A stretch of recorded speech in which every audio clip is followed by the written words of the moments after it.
পৃথিবীর কোথাও ছাত্র রাজনীতি নাই উন্নত দেশে। আমাদের দেশে ছাত্র রাজনীতি বন্ধ করা উচিত। এখন যে বাংলাদেশে এই দাবিটা উঠতেছে দেখতেছেন, বুয়েটের ছাত্ররা বলতেছে বুয়েটে কোনো ছাত্র রাজনীতি চলবে না। আদালত আবার বলেছে যে না, ছাত্র রাজনীতি চলবে। ছাত্র যদি ছাত্র জীবনে রাজনীতি করে তো ওইটা আবার শিক্ষিত হবে কেমন করে?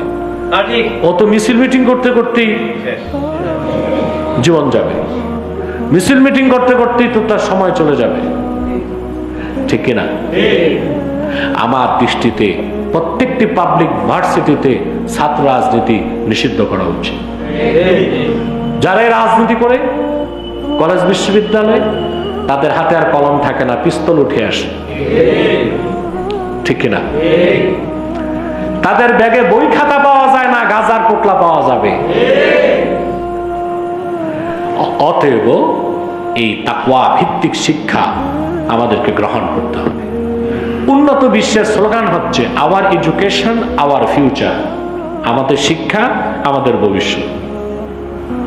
আর আমি বলি আওয়ার এডুকেশন নো ফিউচার, আমাদের যে শিক্ষা এটা কোনো ভবিষ্যৎই নাই।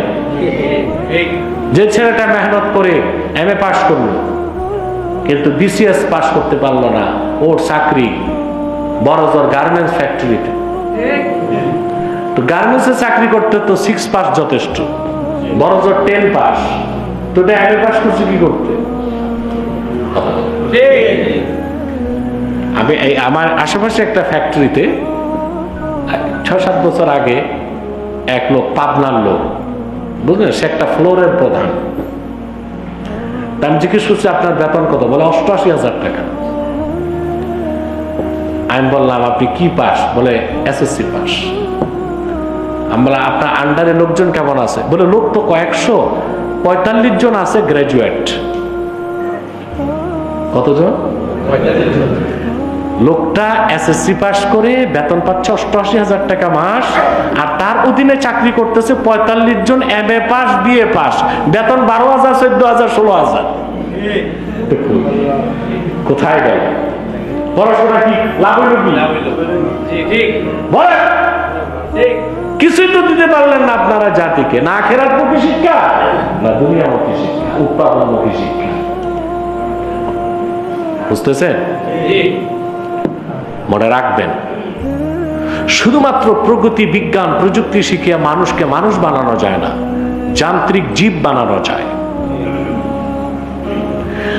আর যে শিক্ষার মধ্যে থাকবে ঈমান ও ইসলামের শিক্ষা, সাথে থাকবে বিজ্ঞান প্রযুক্তি, ওই মানুষগুলো হবে একদিকে ব্যারিস্টার, ম্যাজিস্ট্রেট, উকিল, প্রকৌশলী, ডাক্তার, রাজনীতিবিদ, আরেক দিকে হবে আল্লাহওয়ালা, মুত্তাকি, পরহেজগার।